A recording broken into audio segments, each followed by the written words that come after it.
دي حاله من الحالات التي اثرت في نتيجه المباراه بشكل كبير جدا جدا جدا.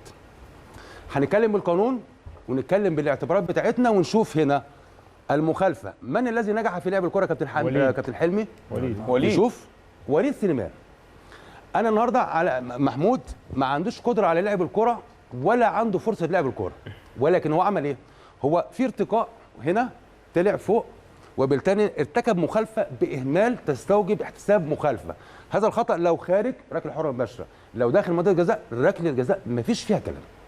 طيب اوكي، انت كان تمركزك 100% كويس جدا جدا، ثم لم تحتسب المخالفه. احنا قلنا الفار احيانا نشوف كده في الحاله دي، هنشوف الحاله دي هنا اولا القفز موجود والسند موجود والدفع موجود، جميع اركان المخالفه هنا موجوده، والاحتساب هنا بركله جزاء صحيحه والحكم هنا مش موجود. ممكن نكملها يا كابتن من اولها لاخرها؟ نكمل، نرجع تاني ونشوف المخالفه يا كابتن ايمن. المخالفه هنا بص، هنا يعني محمود علاء لم ينجح في لعب الكره ولم يلعب الكره، وبالتالي هنا هنا القفز والركل والدفع موجود في هذه الحاله المهمه. اللي انا بقول ايه؟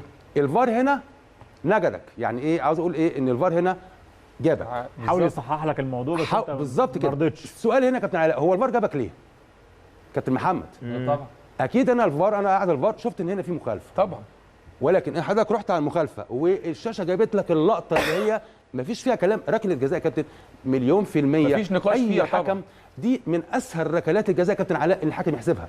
ركله جزاء سهله ما فيش فيها صعوبه تحسبها وانت مش قلقان، وبالتالي هنا انا شايف ان ركله الجزاء لم تحتسب. وخلي بالك يا كابتن دي اثرت على نتيجه المباراه. مفيش كلام. بص يا كابتن، ركله الجزاء لم تحتسب في نتيجه انت محتاجها كلاعب، احنا بنتكلم بصفه عامه بصرف النظر عن النادي الاهلي او بنتكلم على اي نادي، في ركله الجزاء لم تحتسب انت محتاجها، اكيد انت ما بتاخدهاش وبالتالي بتاثر في نتيجه المباراه.